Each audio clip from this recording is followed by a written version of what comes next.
그러니까 한미라는 어떤 틀이 이제는 인도 태평양 어떤 글로벌로 나가는 어떤 그 보다 확대된 지평에서 논의됐다는 건 저로서는 좀 낯설었어요. 그동안에 북한 핵 문제가 가장 앞에 나왔고 또 한반도 차원에서의 어떤 평화 정책 이런 부분이었는데 오히려 이 부분은 좀 방기되고 예, 그것보다 뭐 글로벌 또 인도 태평양이라는 어떤 지역과의 현안들이 더 줄을 차지하는 이런 면에서는 참 낯설은 정상회담이었고 또 우리가 과연 그런 문제를 감당할 수 있는 중견국가로서 준비가 잘 돼 있느냐. 선언은 멋있게 했는데 우리 글로벌 전략이 뭐냐. 지역 전략이 뭐냐. 또 외교 역량은 준비되어 있는가. 뭐 이런 부분에 대해서는 사실은 그냥 건너뛰고 다짜고짜 세계로 나갔단 말이에요. 그런데 그 세계가 지금 우리한테 어떤 의미인지는 잘 보이지 않고 가로 속에 들어가서 잘 보이지가 않습니다.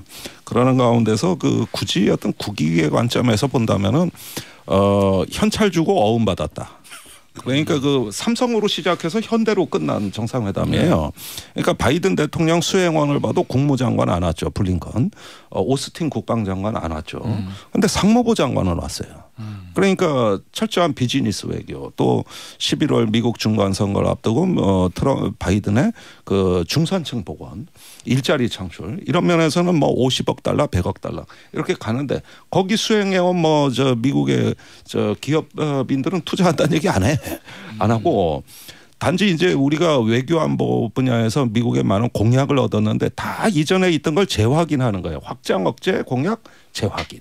전략자산 전개 추후 협의 뭐 이런 식으로 해가지고 이전에 하던 것을 이후에 뭐 국방장관이 코빼기를 안 비치니까 나중에 만나야 이게 협의해봐야 하는 건데 어음이죠. 그렇게 보니까 현찰 주고 어음 받았다. 이런 면에서 동맹의 비대칭성 뭔가 조금 더 어떤 주고받는 이런 모습에서 균형을 달성하는 부분에서는 아쉽다. 그리고 중국을 필요 이상으로 자극했다.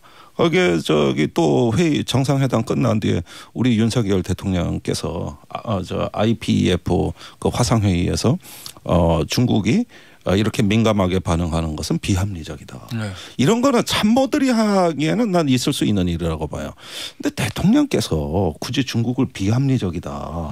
이렇게 얘기하면서 이번 정상회담의 과도한 의미 부여가 이제는 중국을 불필요하게 자극하는 이러한 단계로 나가는 것 같아서 어떻게 하시려고 이러는 건가. 왜 메시지 관리를 안 하는가. 보통 이런 건 대통령은 대통령이 하는 말을 하고 밑에서 주로 막 백브리핑 때 하는 얘기거든요. 이게 대통령에서 이런 비합리적이다 이런 발언이 나오는 걸 봤을 때 뭐 한판 벌리자는 건가. 조금 우리로서는 감당하기 어렵다. 그 점을 지적해드리고 싶습니다.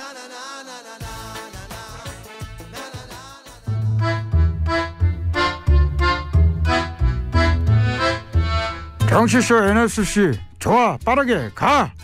오늘 정치쇼 NSC 열린다길래 잠시 들렸습니다. 국가안전보장회의에 대통령이 빠질 수가 있겠습니까? 자, 저 첫 외교 무대 어떻습니까? 저는 바이든 대통령과의 우정과 신뢰를 확인해서 아주 기뻤습니다. 근데요, 삼성, 현대차 미국한테 주머니 탈탈 털어주고 묘하게 허전한 건 저만 그런 거예요. 야, 그리고 중국이 우리한테 섭섭한 티를 팍팍 내던데 말이야. 미국 중국 사이에 껴서 잘한 거 맞냐 이 말이야. 응? 사드 때 묶인 한한령이 2016년이니까 가만있어. 이 몇 년째야? 6년째 묶여있는데 사드 기지까지 정상화 얘기도 어제 나오더라고. 최근엔 중국이 요소수 수출 막아서 큰 난리통을 겪었는데 이거 괜찮은 거겠습니까? 노동당 정비석 김종훈입니다. 남조선 윤동무 핵에는 핵이라고 해디요. 바동무는 내한테 헬로 이 가던데 내래 뭐라고 답하면 좋겠어. Nice to meet you and you. 아님 이 버튼 한번 누르면 돼가서 난리 회의 개최해보시오. 참고 좀 하게.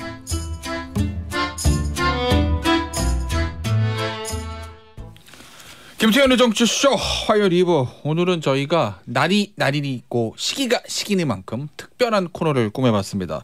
정치쇼 NSC 개최할 건데 오늘 정치쇼 NSC에서 지난 주말에 있었던 한미 정상회담부터 어제 있었던 미일 정상회담까지 빠르게 요동치는 국세 정세를 다 짚어보려고 합니다.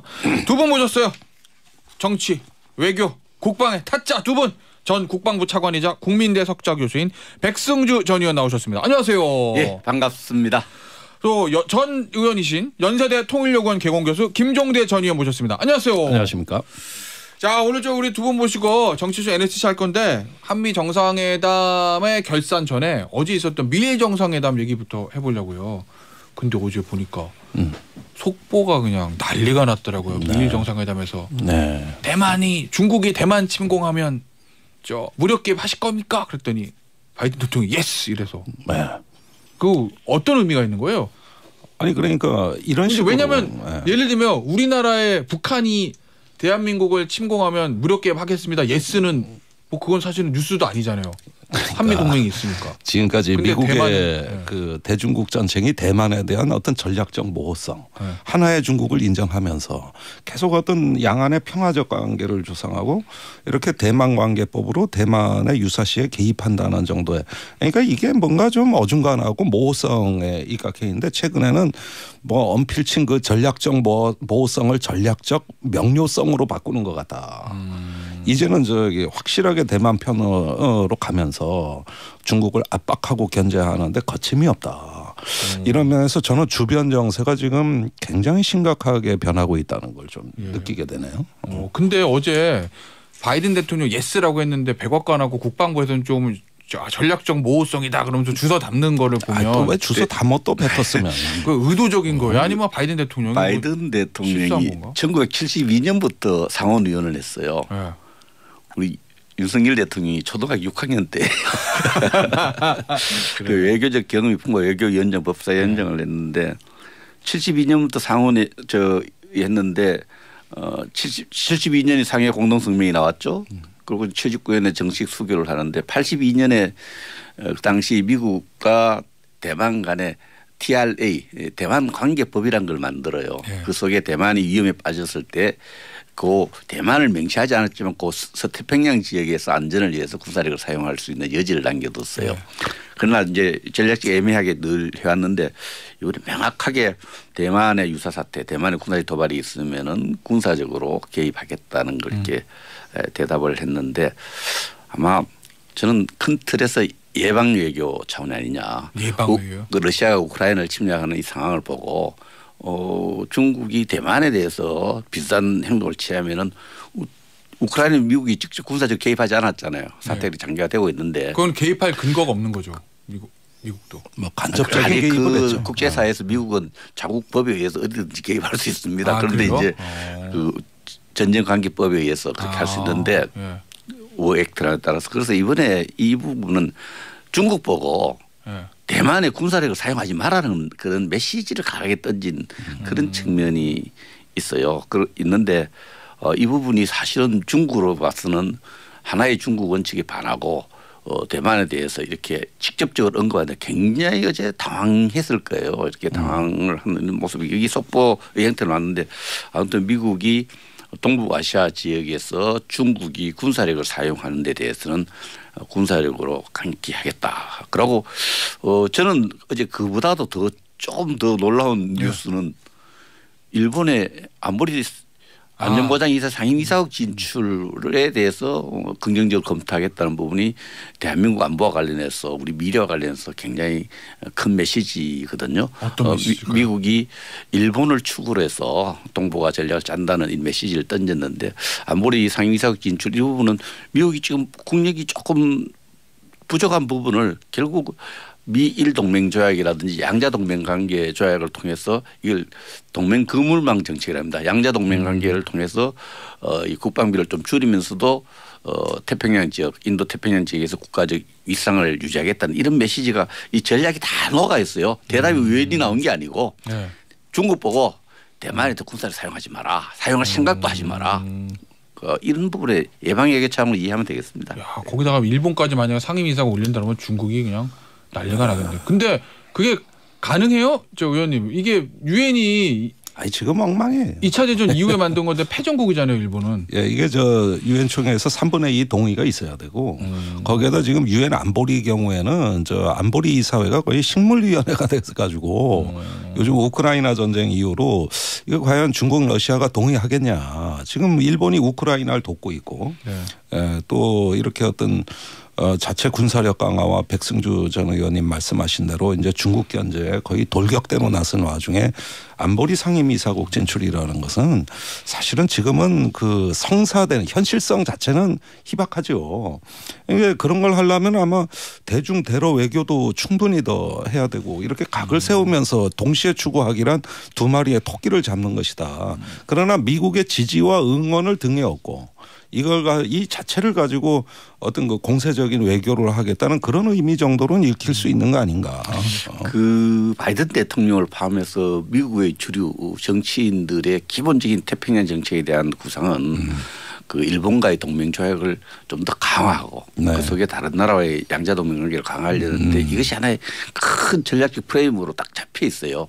그 부분이 그대로 걸러지지 않고 지나갔다 이렇게 저는 봅니다. 하여간 문제는 중국이 벌집 수신 듯하다는 거예요. 지금 한국에 이어서 일본까지 이어지는 이번에 바이든 행보 아까 뭐 백 의원님께서는 우크라이나 전쟁 영향이 있었다 이렇게 지적해 주셨는데 미국의 싱크탱크들은 이번에 우크라이나의 그 저 선전을 보고 크게 영감을 얻었나 봐요.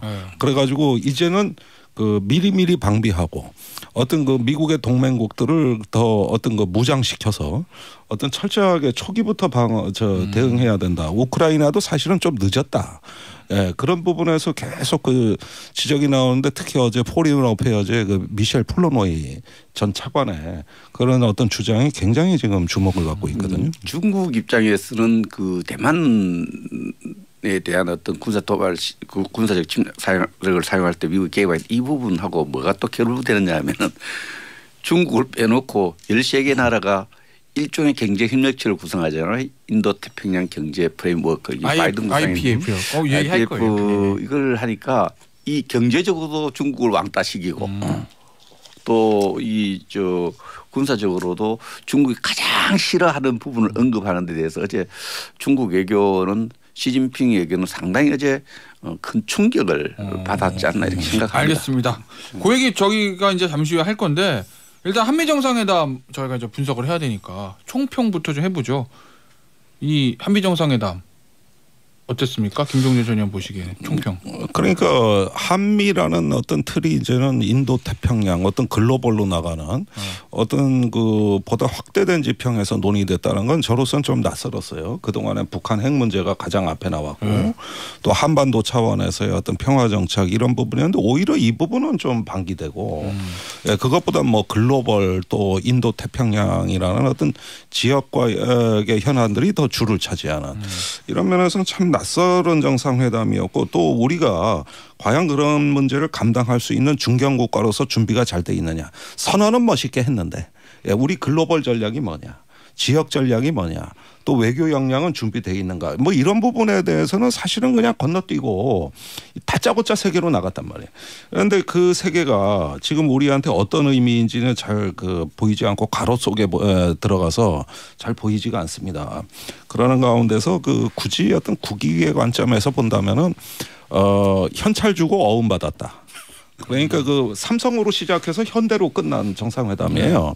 그러니까 바이든 대통령 수행원을 봐도 국무장관 안 왔죠. 블링컨. 오스틴 국방장관 안 왔죠. 그런데 상무부 장관은 왔어요. 그러니까 철저한 비즈니스 외교 또 11월 미국 중간선거를 앞두고 바이든의 그 중산층 복원 일자리 창출 이런 면에서는 뭐 50억 달러 100억 달러 이렇게 가는데 거기 수행해온 뭐 저 미국의 저 기업인들은 투자한다는 얘기 안 해. 안 하고 단지 이제 우리가 외교 안보 분야에서 미국의 많은 공약을 얻었는데 다 이전에 있던 걸 재확인하는 거예요. 확장 억제 공약 재확인. 전략자산 전개 추후 협의. 뭐 이런 식으로 해가지고 그 이전에 하던 것을 이후에 뭐 국방장관이 코빼기를 안 비치니까 나중에 만나야 이게 협의해봐야 하는 건데 어음이죠. 그렇게 보니까 현찰 주고 어음받았다. 이런 면에서 동맹의 비대칭성 뭔가 조금 더 어떤 그 주고받는 이런 모습에서 균형을 달성하는 부분에서는 아쉽다. 그리고 중국을 필요 이상으로 자극했다. 거기에 또 회의 정상회담 끝난 뒤에 우리 윤석열 대통령께서 저 IPEF 그 화상회의에서 중국이 이렇게 민감하게 반응하는 것은 비합리적이다. 네. 이런 거는 참모들이 하기에는 난 있을 수 있는 일이라고 봐요. 근데 대통령께서 굳이 중국을 비합리적이다. 이렇게 얘기하면서 이번 정상회담의 과도한 의미 부여가 이제는 중국을 불필요하게 자극하는 이러한 단계로 나가는 것 같아서 어떻게 하시려고 이러는 건가. 왜 메시지 관리를 안 하는가. 보통 이런 건 대통령은 대통령이 하는 말을 하고 밑에서 주로 막 백브리핑 때 하는 얘기거든요. 이게 대통령에서 이런 비합리적이다 이런 발언이 나오는 걸 봤을 때 뭐 한판 벌리자는 건가. 조금 우리로선 감당하기 어렵다. 그 점을 지적해드리고 싶어요. 자, 김종대 전 의원은 좀 박한 평가를 해주셨는데 전 국민의힘 의원이신 백승조 의원께서는 어떤 평가하실까요? 선언은 글서였으면 내용도 컨텐츠도 굉장히 풍부하고 좋았죠. 좀 구하게 평가하세요. 아니, 근데 그렇게 얘기하시면 저는 이걸 역사 속에 보면 역대 정상회담하고 비교를 해봐야 되거든요. 저는 이걸 보면서 이번에 회담하는 거 보면서 야, 우리 대한민국 현대사를 조롱하고 폄하하고 조선 이렇게 하는 사람들 우리 현대사를 조롱하는 사람이 크게 반성해야 될 모습이다. 역시 우리가 수평적 동맹 수직적 동맹 하는데 대한민국과 미국이 정말 실제적으로 이제 수평적 동맹으로 경제 분야를 중심으로 가는구나 이런 느낌을 가졌어요. 왜냐하면은 바이든 대통령이 지난해 거의 아프간에 철수할 때 가장 핵심 철수 연설문 가장 핵심적인 게 미국의 국가 경쟁력이 약합니다. 그 경쟁력이 약화된 미국을 그냥 볼 수 없다. 이렇게 해서 피눈물을 흘리면서 2조 달러를 퍼본 아프간에 철수했거든요. 이번에 와서 삼성을 방문했지 않습니까? 현대장치를 만나면서 미국의 국가 경쟁력을 갖추기 위해서 좀 회복하기 위해서 강화하기 위해서 대한민국과 손잡아야 되겠다. 대한민국 기업들과 손잡아야 되겠다. 이런 모습들은 우리가 현대사를 정말 자랑스럽게 우리 기업과 대한민국을 자랑스럽게 해야 되는 그런 모습을 보여줬다고 생각하고요. 그리고 우리 측에서 봤을 때도 뭐 어음이라 했는데 어음 중에 가장 큰 어음 받았지 않습니까? 북한의 도발에 대해서 미국이 모든 것을 같이 해서 그 도발을 억제하겠다는 이런 부분들은 정말 잘하는 얘기죠. 사실 한미동맹에 대해서 앞에 정부가 많이 망가뜨렸다. 이런 평판이 국제정책자의 일반적 평판이에요. 그것을 한 번의 외교로서 극복할 수는 없지만 그런 극복할 수 있는 방향, 회복 방향, 한미 관계를 동맹관계를 이렇게 회복시키는 정상화시키는 이런 부분 높이 평가를 해야 되고 뭐가 개인 지도자 간의 개인 얘기 좀 해보세요. 정상화된 게 뭡니까? 개인 간의 어떤 신뢰 이런 부분도 상당히 회복시켰고요. 북한의 도발에 대해서 지금 구체적으로 발표는 안 되었을 수 있지만 전략자산 운용 문제가 나왔죠. 북한의 도발에서 한미가 정말 이렇게 군사적으로 동맹이 작동할 수 있는 여건을 만들었다. 저는 그렇게 봅니다. 그중에서 이 군사적인 동맹이 작동하려면 그 북한이 도발했을 때 이것이 정상적으로 작동하면 평소 훈련이 잘 돼 있어야 되거든요. 훈련을 보고하는 문제라든지 또 도발에 대해서 도발 의지를 꺾기 위해서 전략자산을 운용하는 문제라든지 또 거기서 핵우사이라는 문제 늘 포함되는 거예요. 그 특별한 건 아니지만은 북한이 핵을 전술적으로 사용하겠다고 김정은이가 떠들고 있는 이런 입장에서 너가 핵을 사용하면 너는 그대로 그 체제에 대한 우리도 핵으로서 대응하겠다 이런 부분들은 북한에 대해서 핵에 대한 의지를 굉장히 세기를 박는 저는 좀 그런데 저도 그 말씀을 드려야 되겠는데 마침 핵 얘기가 나왔는데 우리가 이제 여기 SBS 건물 들어올 때 흡연구역 있어요. 그 흡연구역을 이렇게 써 바꾸는 거예요. 담배 피는 장소. 같은 말이잖아요. 근데 담배란 말이 최초로 들어갔다고 이게 SBS 개혁한 겁니까? 그러니까 핵우산이라는 말이 핵 억제력을 제공한다는 뜻이에요. 이게 1970년대부터 50년 동안 한미 관계에서는 그 일종의 그 불문율이었단 말이에요. 근데 이제 핵에는 핵으로 대응한다는 말이 최초로 들어갔다. 같은 말이잖아요. 핵 억제력을 제공한다는 말이나 핵에 핵으로 대응한다는 말이나 그럼 흡연구역이 담배 피는 구역이지. 그러니까 이런 것들을 최초로 들어갔다고 강조하면서 굉장히 부각하는 데는 의외로 이 어음을 홍보하려니까 이런 레토릭의 홍보로 이게 전략하는 거지 씨알이가 없다 이겁니다. 그러니까 제 얘기는 뭐냐면은 저는 좋아요. 한미동맹 강화 찬성, 연합훈련 강화 찬성. 그런 면에서 어떤 강화됐다. 그 부분은 평가를 해주고 싶은데 문제는 이것이 다 추후 협의 사항으로 돼버렸단 말입니다. 이번 정상회담에서는 방향을 제시한 거고 실제로 해봐야 하는 거고 그다음에 전략자산 배치는 공짜가 아닙니다. 이거는 미국은 확실하게 이 부분에 비용 철저히 따지는 나라예요. 그렇다면 이후에 이 부분이 어떤 장관급 레벨에서 어떻게 결정되는가를 일단 봐야 될 거 아니에요. 그다음에 그동안에 한미연합훈련이 무너졌다. 뭐 문재인 정부가 한미관계 망쳤다. 이런 게 일반적 평가라고 말씀을 하시는데 그 사실은 한미연합훈련도 지금까지는 오히려 실병 기동훈련을 못한 데는 미국의 사정이 컸습니다. 우리 사정보다는. 그러니까 문재인 대통령 마지막에는 우리가 저 실병을 기동해 대규모로 하자고 얘기한 건 우리 측이에요. 알겠습니다. 네. 요 얘기는 여기서 저희가 마무리하고 중국 얘기돼. 중국. 중국 얘기. 중요하잖아요. 지금 뭐 IPEF 우리 가입한다고 하고 앞서 김종대 전 의원 말씀하셨듯이 윤석열 대통령이 중국의 반응은 화내는 건 좀 합리적이지 않다. 이런 얘기까지 해가지고 글쎄요. 중국이 뭐 심기가 편치 않겠죠? 그거 어떻게 우리는 대응해야 될까요? 예전에 사드 때처럼 보복 들어오고 그러면. 중국이 이제 개강돼 있죠. 조금 굉장히 예민해 있다가 지금 개강이라는 표현을 제가 쓴 것도 뭐 적절할지 모르죠. 개강돼 있는데 중국이 어제 그 대가를 치르게 될 것이라 했는데 이 대가의 대상이 13개 그 IPEF 들어간 나라 전부를 얘기한 거 수도 있고 또 중국 그걸 주도한 중국일 수도 있고 한데 제가 볼 때는 중국의 선택은 이 이후에 IPEF의 각국이 중국에 대해서 어떤 정책을 펴느냐, 경제 정책을 펴느냐, 외교 정책을 펴느냐 이에 따라서 사안별로 이렇게 나타날 걸로 생각을 합니다. 이런 측면에서 IPEF가 갖고 있는 뭐 IPEF 구상 때 6개 정도의 어떤 아이템이 있어요. 바이든이 구상해서 지난해 10월달에 발표했죠. 구상할 때 보면 FTA보다 또 강화된 경제 협력의 어떤 플랫폼을 만든 거거든요. 그것이 어떻게 적용을 하냐 이런 부분이 있는데 이 적용할 때 우리나라가 이 IPEF 일원으로서 해야 되는 부분 또 대중국 정책을 펼 때는 현실적인 한국과 중국 관계하고 미국과 중국 관계 차별이 있는 거예요. 경제 협력 정도라든지 범위라든지 이런 차이가 있기 때문에 이런 부분에서 우리가 또 중국에 대해서는 우리 국가 이익 입장에서 당당하게 미국에 당당한 것처럼 중국에 당당하게 이렇게 여러 가지 또 지혜롭게 그 사안별로 이렇게 우리가 저 정책을 다뤄가야죠. 그 중국이 어제 이 대가를 치르게 될 거라 했는데 중국 외교부도 굉장히 좀 개강돼서 조금 이거 회의다 안 끝났잖아요.